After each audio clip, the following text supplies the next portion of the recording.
All right. Apparently, I am live. Hello, everybody. I don't know if anybody's going to see this or not, but I finally, after all these years, have my live access back here on YouTube. And so, gotta give a little bit of a shout out here to all of you out there who have actually followed here, which is really cool. If you don't know who I am, I'm Stacy Lynn Harp.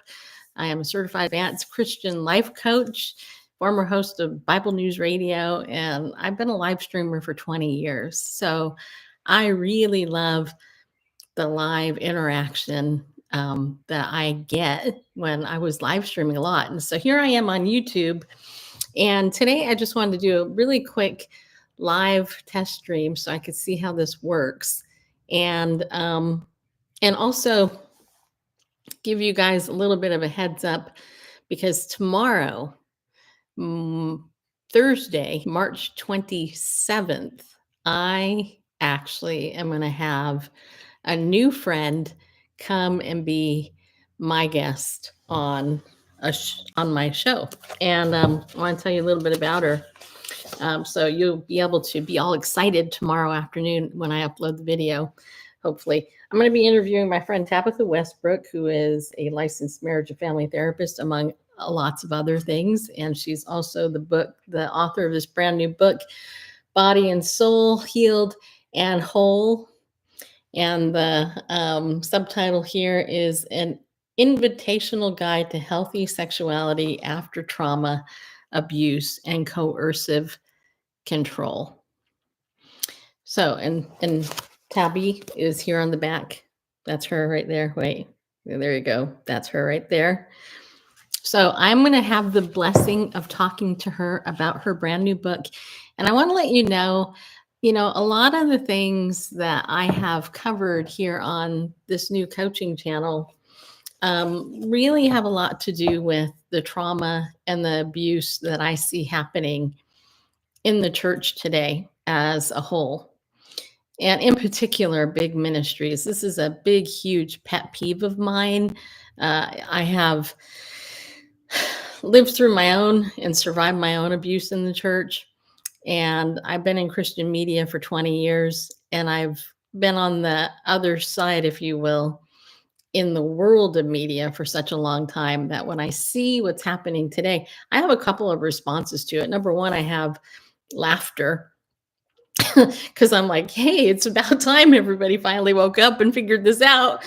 And number two, I'm delighted by the fact that there are people actually calling this stuff out now, and it just makes me laugh. I think in some ways I probably spent my life a little bit in a bubble because I was so into interviewing guests. I've interviewed like 1,500 Christian celebrities over the years, and Tabby, tomorrow, when I talk to her on Body and Soul, Healed and Whole, this book here, if you've been abused in the church, if you have been sexually harmed in any way, I can already tell you need to get this book. I read the end of the book. There's a really good Q&A section in this book called Too Afraid to Ask. And if you have ever been somebody who struggled with sexual sin or things like that, I want you to know that there's so much hope in this book. I cried reading it because I was like, oh my gosh, Tabby, she hits it on the head here. So, and anyway, so that's some of the stuff I'm going to be talking about tomorrow. But I also wanted to share that one of the things that I have a heart for is really helping people go through their stuff.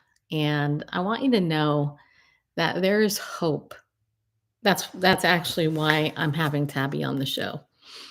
But last night I was watching Laura Lynn, Tyler Thompson's live stream, and she was playing these clips of Joni. I mean, I would keep getting it mixed up with Johnny Erickson taught it, but Joni and Rick Renner and some of these other people. And I'm like, you want to talk about gaslighting? That's complete gaslighting. It's ministerial media gaslighting. I will tell you, the world of Christian media, having been a host for 20 years, I can tell you a little bit about Christian media. I've attended the National Religious Broadcasters Convention almost for 20 years. Gone into the media room, interviewed a lot of great Christian leaders. I don't really like celebrity because they're all pretty down to earth. There are a couple of egotistical butt heads, but there's always those. I could tell you people who are too big to do a podcast because their heads are like this. Um, they're some of their press people are like, well, they don't come on your show because you're not on real media. And that's the funny thing to me about this issue that's going on with the Daystar issue right now is you have little peon bloggers or whatever, podcasters, whatever you want to call us, right? And they're taking, let's say for a sake, I like things. This is a game. Let's say they're taking a little stone and they're throwing it at the big Goliath Daystar. And Joni is so annoyed. You know what it reminds me of? It reminds me of the story of Nehemiah. Nehemiah was commissioned. He had this burden to rebuild the wall, to rebuild the walls around Jerusalem. And so he got permission. He went ahead and he started rebuilding these walls. And he ended up having these characters come and pester him the whole time. Sanballat and a couple of the other ones. And what they did was they poked him. They're like, why are you doing this? How come you can't do, you shouldn't be doing this. And what's funny about that story is that there's a verse, and of course I don't have it in front of me, but it's basically a verse that shows that Nehemiah had his trowel in one hand and the word of God in the other. And he basically said to them, leave me alone. I'm doing what God's called me to do. Now, all of the YouTubers, especially here on YouTube, who are calling out all the sin in the church, which is something I've done for 20 years, but this big Daystar thing, it's exploded. So I see all of the YouTubers as like little Davids throwing stones at the big Goliath, going, all right, okay, you know what? We can't cover it all because there's so much stuff out there. But you got like the unction calling out stuff. You got Laura Lynn calling out stuff. You got Julie, who I've had the blessing of interviewing. You got her calling out stuff. And that's really kind of where it started. And really, I think the ball started with Julie Royce, who is an amazing lady. I actually got to interview Julie right after the Moody thing, before she actually started what she's really doing. But you have these people who are willing to actually stand up and speak biblical truth, and I will tell you, one of my biggest struggles in Christian media as a lowly little podcast host, but I was worthy. Here's the thing. I was so worthy to be able to interview 1,500 Christian celebrities. Why is that? Because anybody looking for publicity, they pretty much will go anywhere to get publicity. It took me a while to figure that out. But I will tell you, with the A-list people, like the very first A-list guest I had was Amy Grant. In fact, I was the very first person, little fun fact, to interview Amy Grant on a podcast. I actually have it in my Heart Tug mobile app. You can look in my description and download that if you want to listen to it. It's in there. It's really bad. It's really one of the worst interviews I ever did.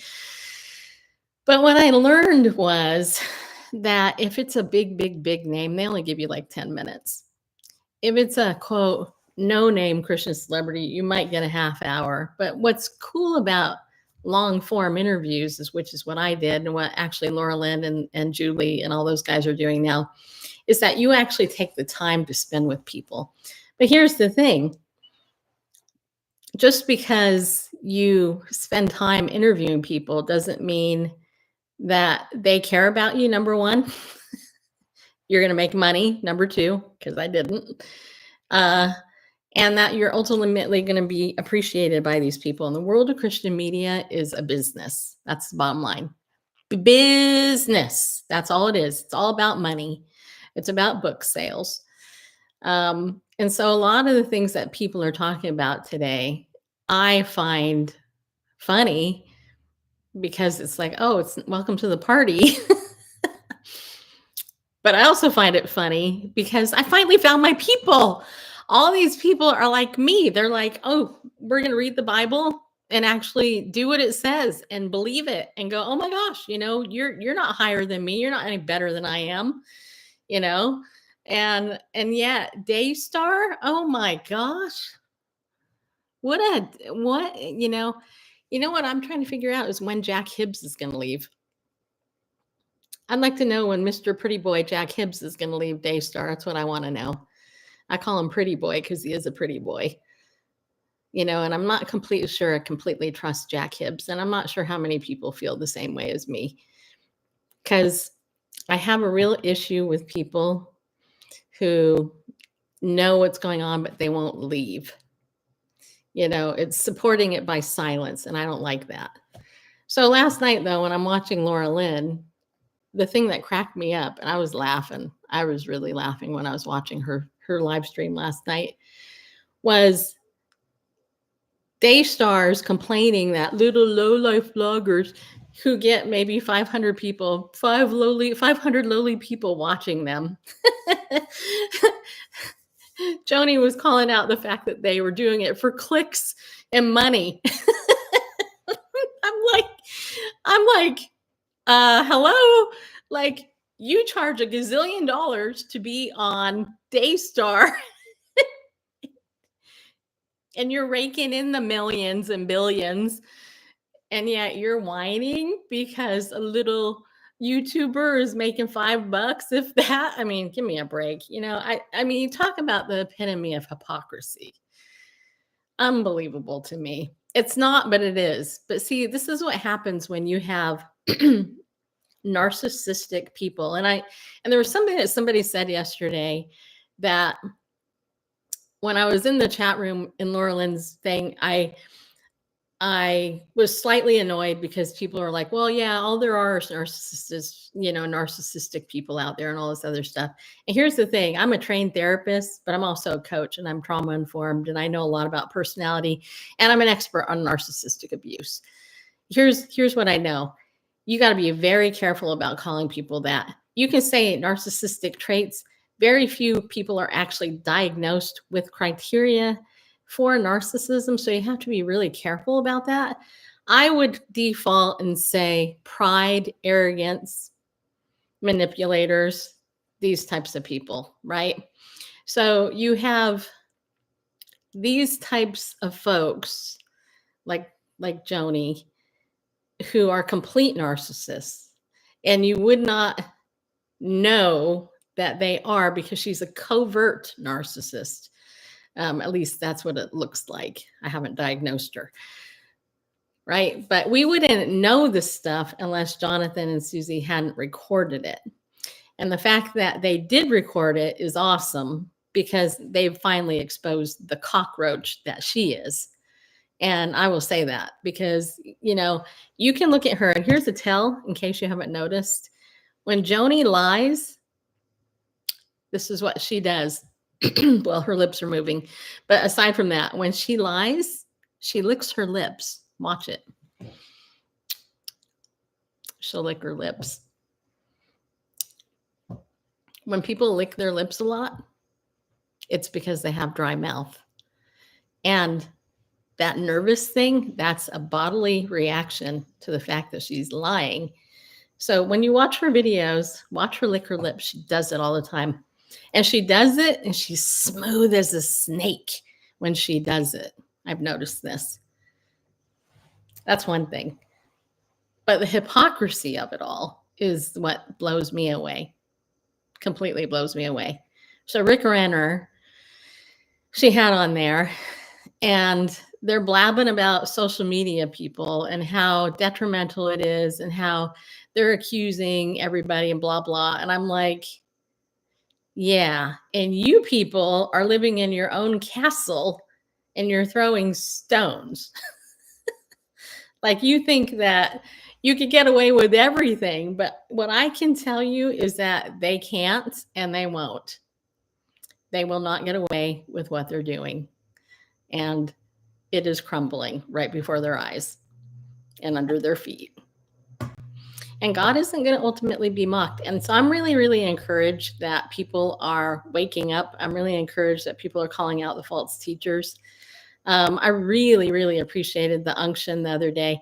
And by the way, I am still really ticked off about the National Religious Broadcasters Convention and Troy Miller and all those arrogant, pompous people. That's not what I want to say, but I'm trying to be godly.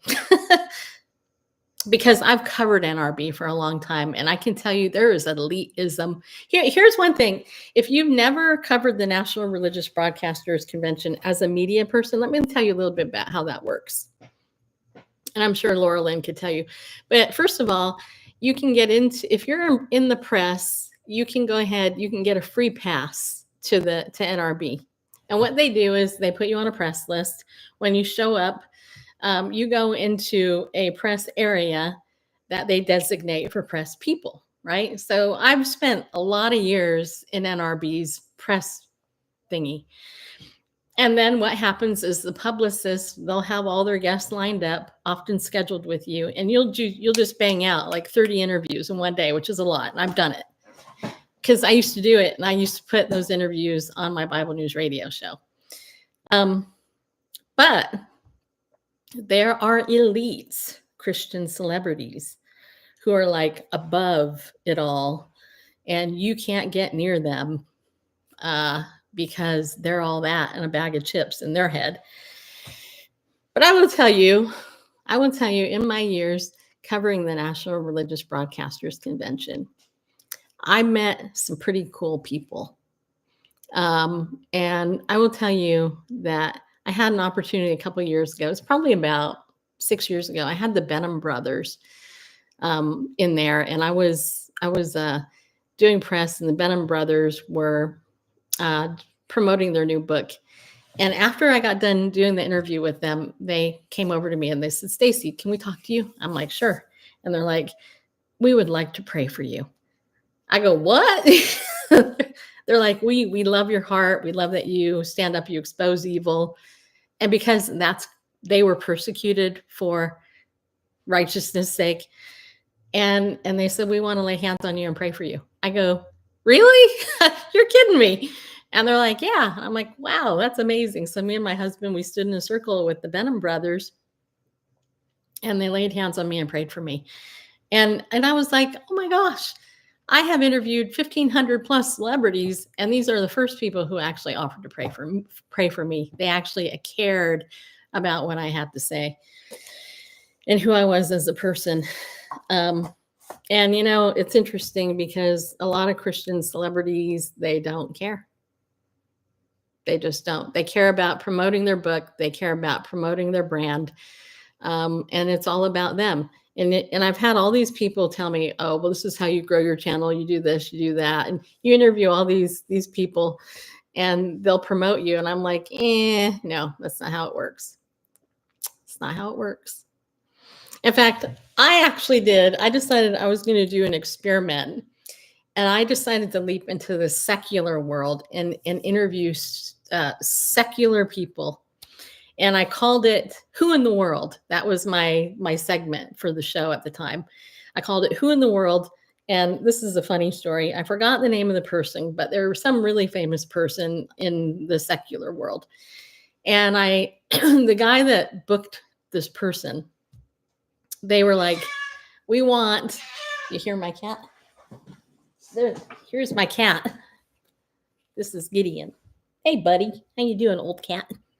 "I'm doing a live. You want to say hi to everybody?" "Hi." Yep, the joy of doing a live stream, right? Anyway, this person, long story short, the press agent was like, "We cannot get this guy booked on your show more than one time." He wanted to come back, but his publicist refused to book him because the show that he was on was a rated R show, and they were wondering what the heck a Christian was doing promoting him.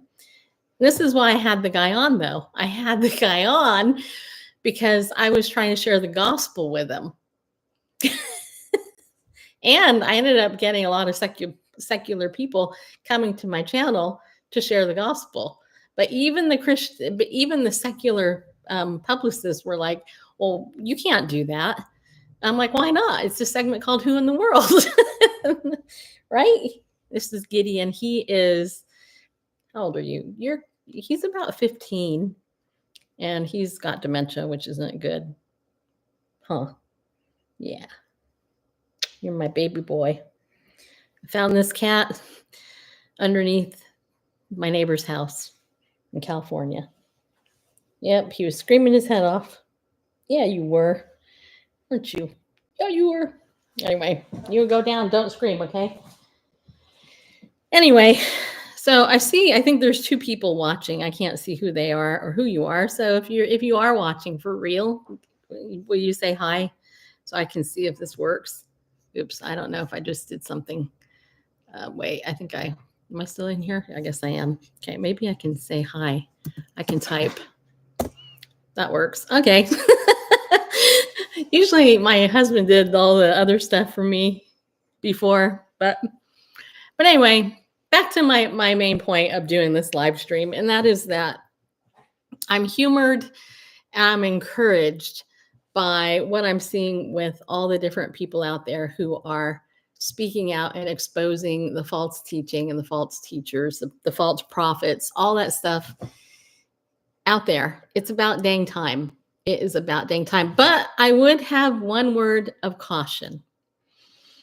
And, to quote from the New Testament where it says, for him who has ears to hear, this is my caution. This is my one caution, because Christian media is all that, right? My caution is for the broadcaster to be very careful about letting your audience size and your influence get to your head. And I say that because if you do that, then you've basically fallen into the same trap as Joni and the others. Because here's the thing, and this is what I actually think. I think that most people who go into Christian ministry or they do some type of work in the world of Christianity, I think they start out good. I think that they genuinely, most people, I think they start out good. They start out with pure intentions to share the gospel. I think what happens over time, though, is that people eventually get bought and paid for. So you have to be very careful about that. You have to be very careful about caring about changing your view of why you do what you do. So, I hear people say, well, I can't do this. I can't continue this work without your donation. That's actually a lie. It's a lie. It would be better to say, you know what, I would really appreciate your donations. It would help me pay bills. You can't say I can't continue the work. YouTube's free. If you have an internet connection, it's free. Right? I mean, to broadcast on here, it's free. It doesn't cost you a penny to broadcast on YouTube. So somebody's saying, oh, I need your donation to keep the work moving. It's a lie. That's a lie. So let's be real about that. Okay. That's a lie. I know I broadcasted for 20 years and barely made any money. I had a couple of sponsors and that was it. So you can actually build an audience with very little money. So be careful about that. That's my exhortation to the broadcaster. The other thing is, just remember that your head can get big even when you don't think it can. You can go, oh my gosh, I got connected to blah, blah, blah, blah, blah, blah. You need to be careful about that because you know what? At the foot of the cross, we're all equal. And there's no favoritism with God. So you need to be very careful with who you're favoring in your community. So that's something that's important too. Because this ultimately isn't about you, right? If you're a Christian broadcaster, your broadcast is about Christ and nobody else, ultimately. So me as a coach, my goal is to coach from a Christian worldview, biblical perspective. I love God's word. And if you don't want to hear God's word, you probably want to shut me off, because I'm going to talk about God's word a lot of the time. And I'm going to rejoice when evil is exposed, and I'm going to call out stuff that I don't think is legit and all that. The other thing, though, I wanted to say is that Christian media, the old media, it is all about money. When I first started 20 something, probably about 22 years ago now, when I first started my broadcasting, I put my show on oneplace.com. Oneplace.com charged me $500 a month to put my podcast on their platform. And then they raised the rates like a couple years later. They're like, no, now you want to pay. And I'm like, I ain't going to pay you this. The only reason I was able to pay that was because my husband had a 6-figure job at the time, which is not anything like we have now. But you know what happened? The very first time I actually got a donation from somebody, it ended up being from a lady who was a single mother, a minority, and she sent me $50. And I'll never forget it. Her name was Cass. And the reason she sent me $50, she described her situation to me. She was a single mom raising a couple of boys. She lived in the South, and she loved what I stood for. And she was willing to hand me $50, me and my husband, $50. I remember feeling so humbled by that, because I was like, oh my gosh, here's this single mother, a minority, living in the South, listening to my little podcast, and she wanted to send me $50. I was like, wow. And then a couple years later, I was a guest on a friend's show. And after I was a guest on that show, I had some guy I didn't know donate $1,000 to my ministry. $1,000. I was like, I don't know how many times you've ever had somebody hand you $1,000 just as a person, but when a complete stranger you don't know gives you $1,000 because they like your ministry, because you are ministering with a pure heart and you're doing the best you can to honor the Lord, that is humbling. And see, this is what Joni has forgotten.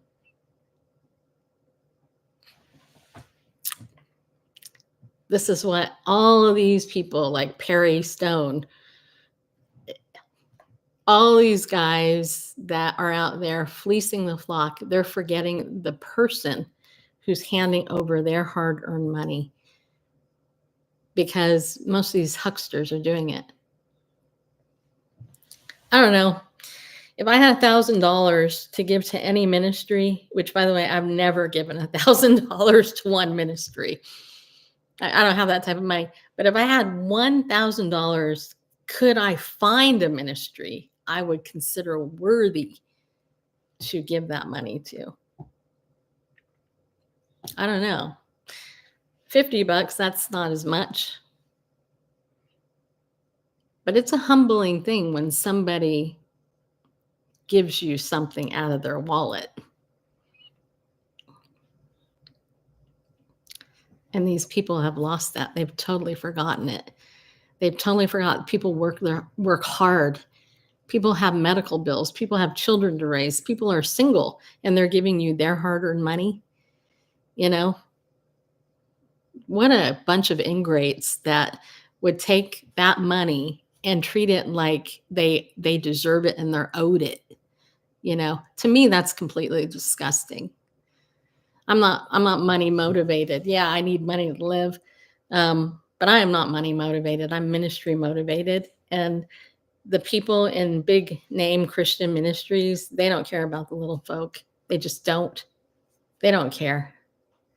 You know, you have all these other people in like Christian radio, Moody Radio, and other big, radio. They run on donations, right? If you ever look at the salary of a talk show host on Christian media, I'm like, really? Wow.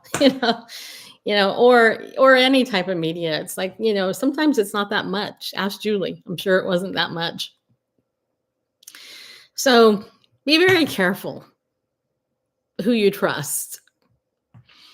And if somebody's leading with their heart and they're putting God first and they're giving Jesus the glory and they're thanking him and giving him the glory for the wisdom and the discernment and speaking the truth, and you speak out and you're not getting kickback because you've spoken the truth, then that person is honorable. But Joni and Daystar, they're evil. And I wouldn't say that unless I've watched enough to see. She's a liar. She's a con artist. And that whole network needs to go away because they're fleecing the flock. I was watching, I can't think of the woman's name, but there's a woman on that network. And I thought about maybe I should do an expose on that thing, but I thought, do I really want to waste my time doing this? But I forgot the name of the lady, but she's an older lady, and that's all relative now because I'm older too. But she was an older lady, and she was doing this hokey little show, doing Bible study, which it wasn't. But she starts out the show talking about how testimonies came in because she prays over this anointing cloth, and people send in to get it. And I'm like, where is that in the Bible? And that's what these people do. They will take something in scripture, they'll twist it, and then they'll make money off it. And she was actually offering, I could not believe it. I was watching this. I'm like, are you serious? She was literally offering a card that had scriptures about fear on them for $15. I'm like, $15 for a little card that you print up for $2, if that has scriptures on it about fear. All I got to do is go to Blue Letter Bible, type in fear, and I can come up with my own scriptures on fear. And yet here you are asking people to send you $15 for something that would have cost her $1 or $2 to make. I mean, and that includes postage. I'm like, are you kidding? You could do a PDF, send it in an email, and it wouldn't even cost you anything. But this woman was asking for $15. I'm like, are you kidding? Here's another thing I've learned in Christian media. A book like this, okay, many years ago, I worked at Focus on the Family in the 1989 and early 90s. When I worked at Focus on the Family, Dr. Dobson allowed the employees of that ministry to buy things at cost. And this is what he told us. Now, this was in the mid 80s and early 1990s. So maybe costs have gone up a little. But at the time, he was saying that a paperback book literally costs about $1 to print. Okay? Paper ain't cheap. I mean, it's not expensive. Paper isn't expensive. Okay? This is a paper book. Maybe costs $1.50 or $2 now, maybe with the cost of living, to print this up. Okay. I mean, first of all, the cover itself was probably the most expensive because all you got is black and white. Not expensive, but they'll sell it. This book is being sold retail for, I don't know. I think this is a galley copy. So I don't have the actual copy, but it's probably close to $20. So if this costs $2 to print and they're selling it for $20, they're making $18, right? The other thing is a hardback book. Maybe a hardback they sell today, it's insane. They might sell a hardback book now for $30, like $29.98 or whatever. And it might cost $3 to print 4 on the high end, depending on where they get them printed. So let's say it costs $4. We'll be generous to print a book that they're selling for $30. Then they're still making $26, right? Is that right? 26 to 17, 20, yeah, $26. That is a mint, people. So the merchandise, they make a lot of money on books. Just saying. Same thing with DVDs and all this other stuff. Digital products are pretty cheap.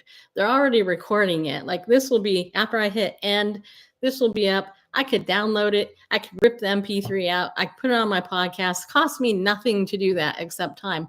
But these ministries will charge you $5 or $7 for the MP3. And for what? It's the same MP3. It's just like, but that's how they make their money, and they beg and plead with you. Oh, please give it to us because we need it so bad and we can't survive without you. And it's like, oh. So that is a little bit about me and what I do and a few of my thoughts. So I have talked for a half hour. I see that there's 2 people that I guess have been in here, but I don't see any comments. So that's fine. It's okay. You don't have to comment. But anyway, if you enjoyed this and you are watching it, then leave a comment. Let me know. Hit like if you don't mind. And if you haven't subscribed, go ahead, hit subscribe. And tomorrow, I will be doing my interview with the one and only Tabitha Westbrook, who is actually, she's hilarious. You'll love her. She's great. She's brilliant. And if you've been sexually harmed or you've been abused in the church or you've been a victim of trauma, you will want to get this book. I actually have promoted a gazillion books in the last 20 years, but I will tell you that I generally will not promote a book that I haven't read. I don't just read the press kit. Here's the press kit. By the way, if you're ever curious about how radio hosts read so many books, they don't read them. They get a press kit. Every book comes to a person. If it's a good book, if it's through a publisher, you'll get a press kit. So here's the press kit, right? Just so you know, this is how it works. So the press kit gives you the description of the book. And then on the other side, you have suggested interview questions. And these interview questions are kind of lame, actually. Most of them are, generally speaking. But you get the about the author, and then you have the interview questions, which often are written by the author. So when they're doing their book tour and they're going around and they're getting 5 million interviews from each person, that host most of the time has never read the book. Some do, but most don't. And then they take these questions.